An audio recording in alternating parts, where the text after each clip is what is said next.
Okay, we are live. Hello, everyone. Welcome to today's live stream. I'm super excited to be here. I do a lot of solo live sessions, so it's really fun to have someone come in as a guest and talk about how we can better market ourselves as authors. I have Lisa Marino today, and she is specifically a LinkedIn expert. And I connected her with LinkedIn. You know, that's part of my marketing strategy is to reach out and make connections on LinkedIn. And part of my selling strategy is to refer people to my book if they are interested in going down that road. So, welcome, Lisa. Tell us a little bit about what it is that you do and who you serve. Well, first of all, I am super happy to be here. So thank you for having me. So I'm a LinkedIn profile creator and trainer. I work with entrepreneurs, online business owners, coaches. I've even worked with some authors in the past.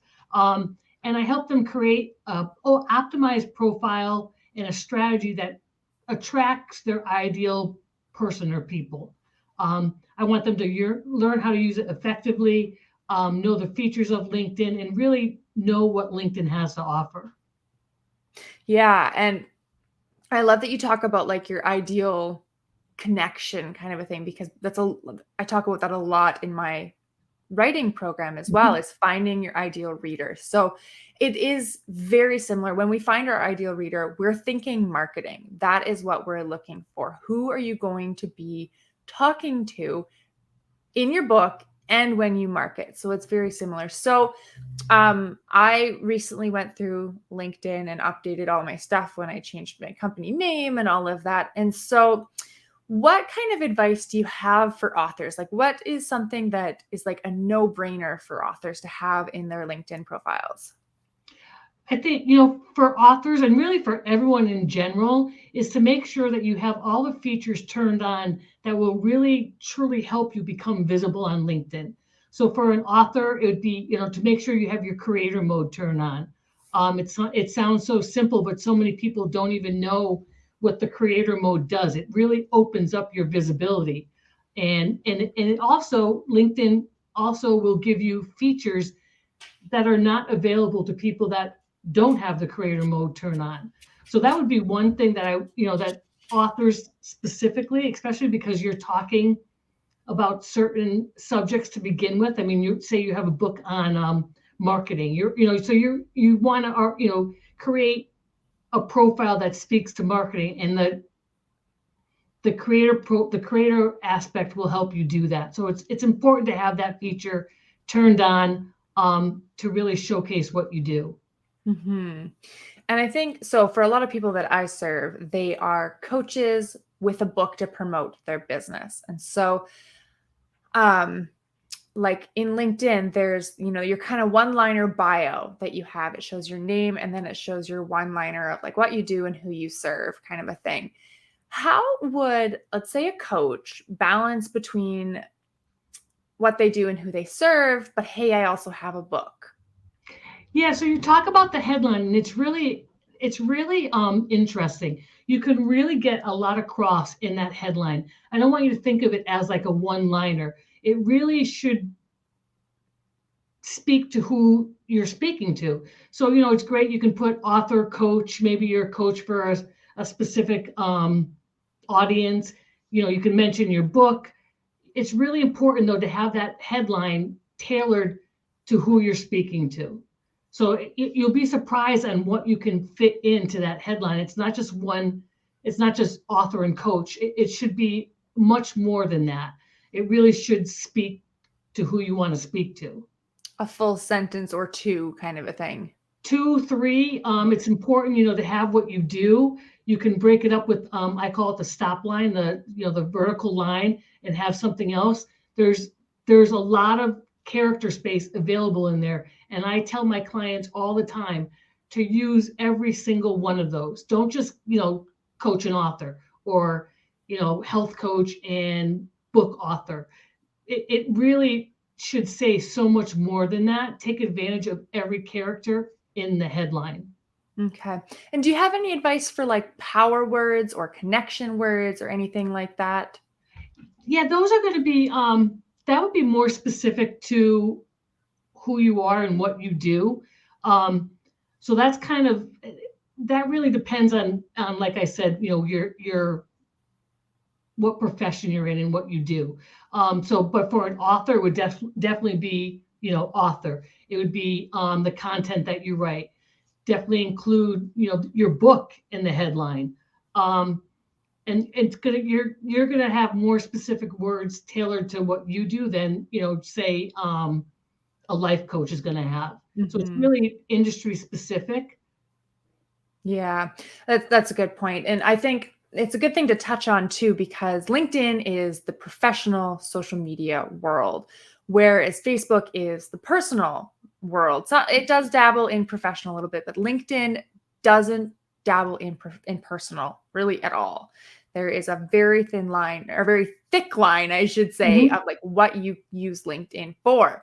So, like, I know I'm a part of fiction writer groups on LinkedIn. And honestly, I don't know that I like that avenue, because that's not what people are expecting from LinkedIn. They're expecting professional development tools. So, generally speaking, and this is my opinion, I'd love to hear yours, of course. Do you think LinkedIn is better suited to one genre over the other? It's an interesting question. Groups, I do think you should join groups on LinkedIn. They're not as active as they are on Facebook. Um, so that's kind of one key point. And then you did mention it. It is a very professional platform, very different than Facebook. People aren't on there, scrolling to see what you had for dinner last night or what you did over the weekend. So it is a very professional platform, and it should be used that way. So you want to offer value. You always want to offer insights to what you do and how you can help people and whatever. But it is important to keep it on that professional realm. I don't. Did that answer your question? It does. It does. I think, like, I don't market my sci-fi book on there at all. I don't really talk about my writing process in fiction. I just don't find that that is what my audience is looking for there. I market to those that are looking to dip into the nonfiction Mm-hmm. space, because that's typically what they're looking for. If you're thinking of marketing more fiction, I highly recommend Facebook and Instagram, TikTok. Those are the places where your fiction book will do its best, I would say.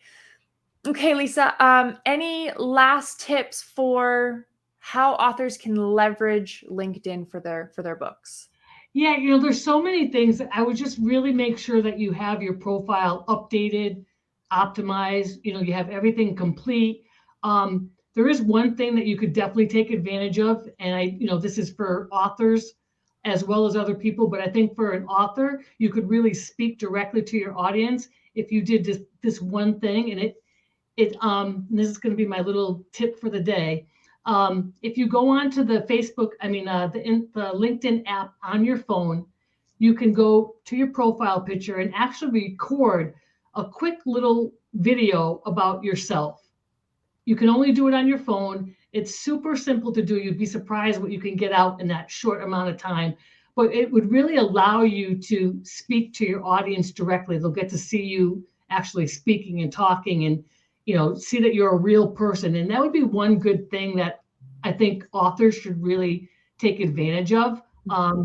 But again, it's your profile really, it just needs to be up to date. Your headline, like you said, I think you went through and updated everything, and it's important that you do that, and probably like on almost a monthly basis, or just go through your profile and make sure that it's speaking to who you want to speak to and it's sounding like you. And again, you have all those features utilized that you should be utilizing. Yeah. And I think, correct me if I'm wrong, but LinkedIn isn't as picky about like the algorithms and things like that. I know consistency is probably key. Like, whereas like TikTok wants a variety of posts all the time. They want 7 seconds, they want 30. Like, it's so finicky on what it wants if it's going to push your content. LinkedIn isn't quite that restrictive, but you do want to vary your type of posts. And again, my opinion, please correct me if I'm wrong. But there's articles that you can be posting, there's lives that you can be doing, there's polls, there's posts, there's shares. Does LinkedIn like that as much as the other platforms seem to? LinkedIn loves video, so live video, any type of video. Like you said, articles are awesome and definitely utilize those. Events, again, there's audio events, there's live events. Audio events are huge. It's similar to like a Clubhouse approach. It's just audio. And then as far as content, and I get this question so much from people about content. What do I post? How often should I post? Oh my God, I have nothing to post today. And I tell people, it's great to post. Post like 3 times a week if you can. 1 time a week, 1 to 3 times a week. You don't need to go crazy. But if I could tell you anything at all, it would be content is great, yes, but it's even better to show up on other people's feeds. Meaning, if go through the feeds for like 5 minutes, doesn't have to be anything crazy. Find some articles or some posts that resonate with you or you think you can add value to, and comment on those. And I don't mean just, hit the like button or the heart button, but a thoughtful comment. It can be quick, but something that, something thoughtful. And that goes so much further than just spewing out content because you think you need to. It's important, but it's not the all, be all and end all. Show up on other people's content and it goes twice as far. Engagement. Totally. Yeah, it's huge. It's huge. Yeah. And like I said, it doesn't have to be anything crazy. You don't need to be on there for like an hour or anything. Just 5 minutes, 10 minutes, whatever you can do. And then, of course, you always want to be connecting with people, inviting people into your network. Yeah. Are there any LinkedIn no-nos that you would avoid? No-nos.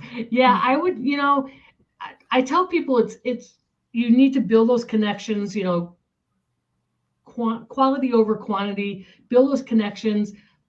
Don't feel like you have to like spam people right off the bat. You don't need to. You want to build that rapport. You want to build that know, like, and trust. And then, obviously you want to get them out of the DMs quickly because like you said, it's not like Facebook where people are on there all the time. So you do want to move relatively quickly, and get them out of the DM, but don't feel like you have to like hit them all at once. Build that rapport, build that just, that personalization that people want. And then, move along. And then as far as another tip or no is, when you're doing, and we'll go back to content, when you are doing content and you're adding a link, put the link in the comments. Don't put it directly in the post, in the content. Put it in the comments instead.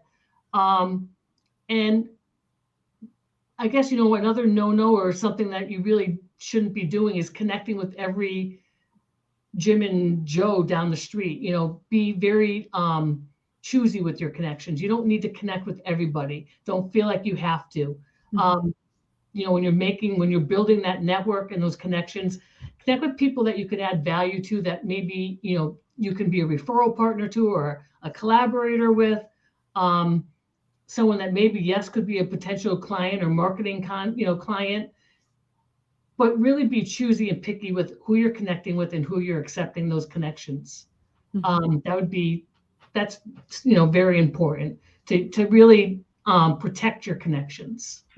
I think like the way I do that and the way I engage and, get into people's DMs is just like you said, scrolling through your feed, spending 5-10 minutes and liking and commenting on the posts that you actually resonate with, that you actually like and enjoy. And then you connect with those people because you're going to already have a common ground.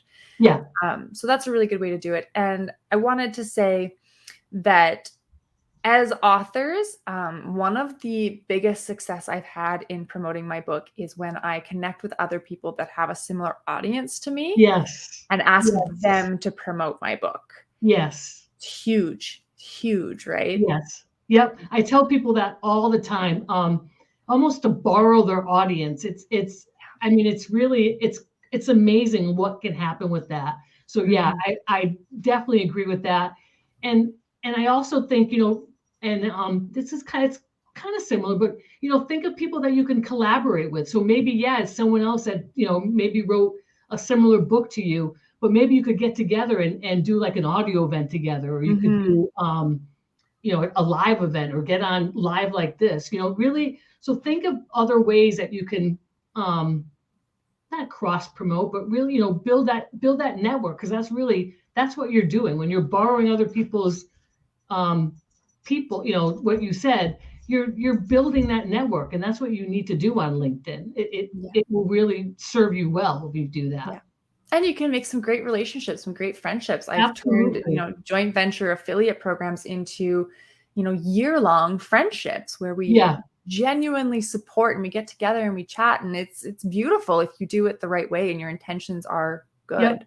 Yeah, Yep, totally. it's really, it is. It's very, it's kind of cool what happens when you just kind of open up your mind and your space a little bit, and of what can come in, Yeah. and that's like a perfect example of it. So yeah, that's perfect. Yeah. And authorship can be a lonely road. I think a lot of people think we have to do it by ourselves, that it's my book, my story, my job to do it all. And that's, as a coach, that's my whole job, is to break that myth, that belief is you are not alone as an author, as a marketer. In any phase, you can always find support to go through it. Thank you so much, Lisa. This has been fabulous. If anyone has any questions for you, how can they get in contact with you? You can find me on LinkedIn. Perfect. You can always shoot me an email, virtualsuccesslisa@gmail, and all my resources and information are also on my website, virtualsuccesswithlisa.net. Awesome. Thank you, Lisa. Thank you. It was fun. Thanks. Yeah.